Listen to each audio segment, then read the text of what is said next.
Aya Nakamura est tout sauf blanche. Essayons de comprendre juste la symbolique, puisqu'on personne sera réellement d'accord sur le choix. Moi, j'aurais préféré que ce soit cette chanteuse. Moi, j'aurais préféré que ce soit ça. Donc, il faut juste comprendre qu'aujourd'hui, moi, j'ai pas d'album d'Aya Nakamura. Ces 2 tubes là, ok, si ça passe très bien, mais je suis pas fan. En plus, je suis pas la cible. Mais je comprends qu'aujourd'hui, si on me dit c'est la chanteuse la plus vendue dans le monde, elle est connue dans le monde entier, et on fait une passerelle avec une star qui était également connue dans le monde entier, qui a fait l'office d'un biopic qui a marché dans le monde entier, et que tout le monde, quand on parle de la France, malheureusement, quelque part, on nous ramène tout le temps à Edith Piaf, comme si la France n'avait pas vraiment évolué et tout ça. Bon, une passerelle entre ça et ça, je trouve qu'au-delà de nos goûts personnels, voilà, je vais dans ton sens, au-delà de nos goûts personnels, je trouve que ça a du sens. Ça a un sens, celui du rayonnement de la France dans le monde. C'est tout. Alors, Est-ce que sur ce point, tu m'accordes que la réflexion a un peu de sens? Moi, oui, parce que je respecte même un point de vue qui est différent du mien, d'accord? Oui. Mais si tu veux, je ne peux pas enlever le fait que moi, je n'aime pas cette chanteuse d'un point de vue musical. Mais je t'ai pas dit que j'aimais. Oui, mais Daniel non Je t'ai pas dit que j'aimais, j'ai dit que je comprenais le sens que ça avait. Alors, J'ai pas dit que j'aimais, je suis pas la cible de cette chanteuse. Alors, attendez. Mais je comprends ce que ça veut dire. On arrive à Et Le truc avec les JO, tout ce qu'on entend sur Aya Nakamura, moi, ce que j'ai remarqué après avoir écouté tout le monde, c'est que Aya Nakamura, elle est tout sauf blanche. Elle est l'artiste française la plus en vogue, qui fait le plus de ventes, qui a le plus de disques, qui a le plus de spectacles, qui est la plus écoutée, qui est... En fait, elle remplit tous les barèmes que n'importe quelle star féminine française. Et même les stars masculines françaises, elle les coince, elle les met au mur. En tout cas, Aya Nakamura, c'est l'artiste qui bat tous les records en matière de musique à l'heure actuelle en France. De toutes les façons, l'artiste qu'on va choisir pour un événement ne fera jamais l'unanimité. Même le président de la République ne fait pas l'unanimité. Donc moi, je ne comprends pas pourquoi est-ce que on invite des gens à la télé qui viennent dire « Oui, moi je préfère celle-là, moi je préfère ceci. » Mais chacun a son artiste, chacun a son truc préféré. Mais on prend un artiste qui est beaucoup plus représentatif.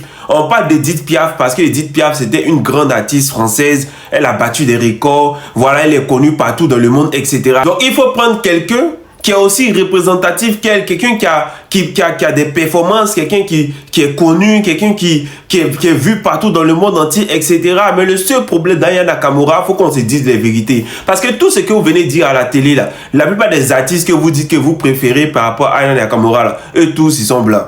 Il n'y a pas un artiste que quelqu'un vient donner à la télé pour dire oui, moi je préfère tel artiste à Aya Nakamura, et puis on a regardé, puis on a vu que l'artiste, il est noir. Non. Tous les artistes que vous avez sélectionnés ou que vous avez préférés par rapport à Aya Nakamura, que ce soit femme ou garçon, eux tous là, ils sont blancs. Donc, dites la vérité. Oui, on ne veut pas d'Aya Nakamura parce que c'est un truc français. La France, c'est la couleur blanche. La France, c'est les blancs. La France, c'est pas les noirs. Dites ça de façon claire. Comme ça, au moins, on comprend. Mais quand vous venez vous parler, c'est vrai que côté artiste, côté musique, vous allez envoyer n'importe quel artiste. Aya Nakamura les met à plat. C'est parce qu'elle chante bien que sa musique marche. La preuve en est que dans la musique d'Aya Nakamura, on comprend ce qu'elle dit. Ce qu'elle dit a du sens.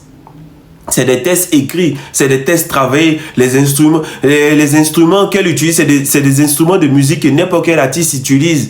Si elle fait du n'importe quoi, pourquoi ça marche? Moi, je ne comprends pas. Le truc aussi, il faudrait que nous, les Noirs, on puisse comprendre. C'est un message. On va beau s'intégrer en France, en Europe, on ne sera jamais blanc. Comme on le dit chez nous en Côte d'Ivoire, un bois aura beau durer dans l'eau, il ne sera jamais cailloumant. C'est la vérité parce que tôt ou tard, d'une façon ou d'une autre, un matin, ils vont venir te mettre ça en plein visage pour te dire champion, que tu n'es pas d'ici, tu n'es pas blanc, tu es noir. Aujourd'hui, tous ces honneurs qui sont faits à Kylian Mbappé, des gens auraient aimé que ce soit Giroud ou bien Griezmann. Oui, parce que Kylian Mbappé, il est noir, il a du sang noir, il a du sang camerounais dans ses veines. Beaucoup de personnes auraient aimé que ce soit Olivier Giroud ou que ce soit peut-être Griezmann ou quelqu'un d'autre, mais pas Mbappé. Mais là, on parle de talent. Là, on parle de qui met les balles dans les filets, qui remporte des trophées. Voilà, donc ça fait que des gens, bon, ils sont obligés de s'éteindre là-dessus parce qu'après tout, il y a le talent qui est là, il y a la carrière. Donc s'il est reçu avec des honneurs, il y a d'autres qui trouvent qu'il ne mérite pas tous ces honneurs qu'on est en train de lui faire en France et que voilà. Mais si on devait faire des honneurs à quelqu'un, ça aurait été mieux de faire à Olivier Giroud et non à Kylian Mbappé. C'est que la France, vous-même, vous voyez dans votre armée, il y a des Noirs. L'équipe nationale de football française, il y a des Noirs. Du côté du basket, les Noirs. Tennis, des Noirs. JO, mais vous allez aller faire là. Les athlètes même qui vont venir, ce seront des athlètes noirs. Bon, travaillez plus que vous allez prendre leur place, c'est aussi simple que ça. Parce que la France, c'est la terre des opportunités. Les gens sont quittés ailleurs, ils sont venus. Voilà, ils ont travaillé pour être là. Ils ne sont pas couchés chez eux. Et puis ils sont venus les prendre pour dire, viens, tu vas être sur la scène mondiale. Ils ont travaillé. Donc si vous aussi, vous sentez que vous devez être utilisé pour représenter la France. Voilà, parce que la France aujourd'hui, c'est sa diversité. Quand vous partez à Lyon, à Paris, tout ça, etc. Quand on voit la France, on voit les Arabes, on voit les Noirs, on voit les jaunes, on voit les verts. Bref, la France, c'est ça en fait. C'est ça la France aujourd'hui. Aya Nakamura, pour revenir au sujet, il n'y a pas mieux placé qu'elle, franchement dit. Elle remplit tous les standards. Elle a travaillé, elle bosse dur pour arriver là. Moi, ce n'est pas une artiste que j'écoute. Il y a zéro musique d'Aya Nakamura dans ma playlist, à part son feat avec Damso et Sucette avec Niska. Mais voilà, ce n'est pas une artiste que je kiffe, que j'écoute. Mais quand je regarde les performances, je dis oui, Edith Piaf, c'était le sommet. Aya Nakamura, aujourd'hui, c'est le sommet, c'est fini. Moi, je ne vois pas la couleur de peau. Moi, je vois plutôt le travail. Mais est-ce que vous, c'est ce que vous faites? Est-ce que vous regardez le travail que la couleur de peau? Parce que quand on parle de travail, il n'y a personne qui a son niveau. Il n'y a personne. La seule différence, c'est que Aya Nakamura est noire. Et ça fait pitié, c'est triste. Et ça montre que les gens ont encore leur voix qui porte. Quand je parle des gens, je parle des cis rares.